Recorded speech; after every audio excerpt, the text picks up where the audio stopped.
Bonjour à tous et bienvenue dans cette vidéo sur les molécules organiques et les alcanes dans laquelle je vais présenter les alcanes ramifiés. Après les alcanes linéaires, donc les alcanes à chaîne ramifiée. Donc cette fois, un alcane à chaîne ramifiée contiendra au moins un carbone qui sera lié à 3 autres carbones. Donc un exemple ici, donc avant un alcane linéaire, tous les carbones étaient alignés ou les uns à la suite des autres. Là maintenant, nous voyons que nous allons avoir une deuxième branche qui va apparaître. Donc c'est ce que l'on nomme la ramification. Donc cette ramification va être ce que l'on appelle un groupe alkyle. Un groupe alkyle donc qui sera obtenu en retirant un atome d'hydrogène à un alcane et qui va donc se greffer sur la chaîne linéaire.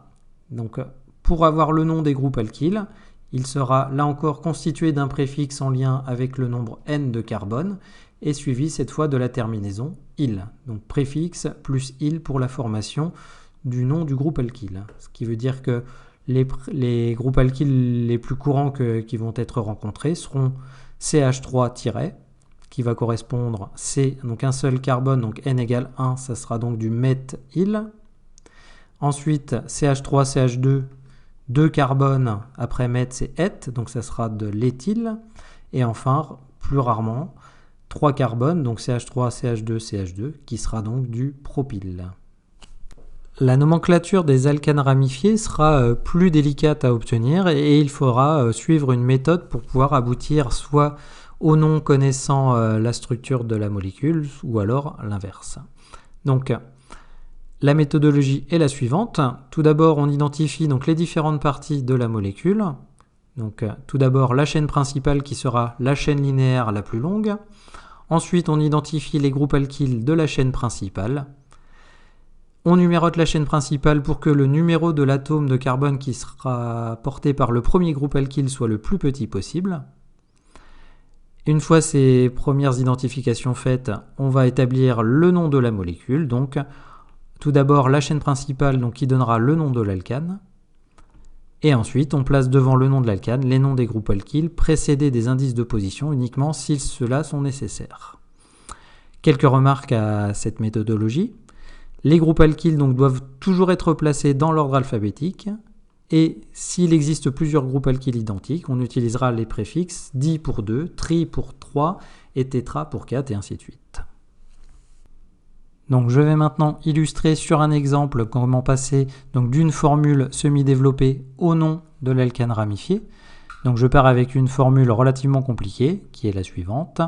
Donc première chose, identifier la chaîne principale, c'est-à-dire celle qui est la chaîne linéaire avec le plus grand nombre de carbones. 1, 2, 3, 4, 5.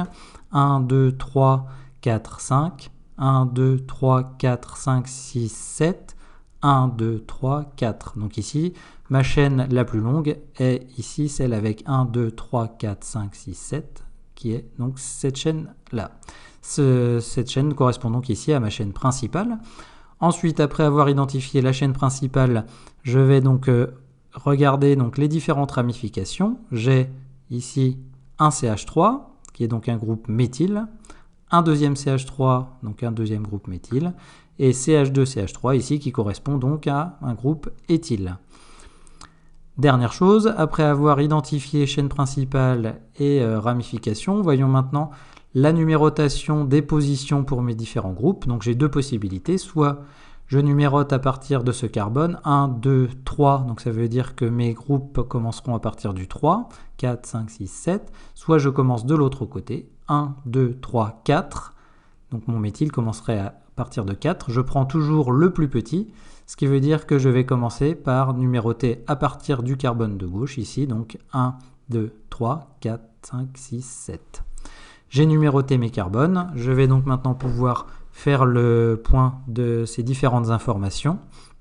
Donc la chaîne principale ici qui possède 7 carbones, il s'agira donc d'un heptane. Ensuite, j'ai vu que sur cette chaîne principale, j'avais donc des groupes qui sont des groupes méthyles, CH3, j'en ai 2, en position 3 et en position 4. Et j'ai également un groupe éthyle qui lui se trouve en position 3. Donc je vais maintenant pouvoir former le nom de la molécule. Donc 3 Éthyle ici, par ordre alphabétique, sera avant mon méthyle. Donc je vais mettre 3 éthyle avec un tiret entre les deux. Suivi de 3, 4 avec une virgule. Comme j'en ai 2, je vais mettre 10 méthyle. Et ensuite, je place le nom de l'alcane, de la chaîne principale, ici, l'heptane. Donc ici, cette molécule se nomme 3-éthyle 3,4 diméthylheptane. Voyons maintenant le cas inverse, c'est-à-dire le passage du nom à la formule semi-développée. Donc je vais chercher à représenter la molécule qui est le 2,2,3 triméthylbutane. Donc plusieurs informations. Tout d'abord, butane, ici, signifie que ma chaîne principale est du butane. Ensuite, triméthyle, j'ai ici les différentes ramifications, qui sont donc les groupes alkyles. Et enfin, 2, 2 et 3, qui correspondent donc aux positions de mes différents groupes. Je vais donc avoir comme chaîne principale butane, donc ça veut dire ici 4 carbones. Ensuite, triméthyle, ça veut dire 3 groupes méthyle, donc CH3, et 2,3, cela signifie qu'ils sont en position 2, 2 et 3. Donc je vais commencer par représenter ma chaîne principale avec 4 carbones. Sur ces 4 carbones, je vais maintenant placer donc, mes différents groupes en plaçant une numérotation, donc carbone 1, 2, 3, 4. Et donc mes groupes méthyle se trouvent sur les carbones 2, 2 et 3. Donc je vais avoir un méthyle, un deuxième méthyle et un troisième méthyle.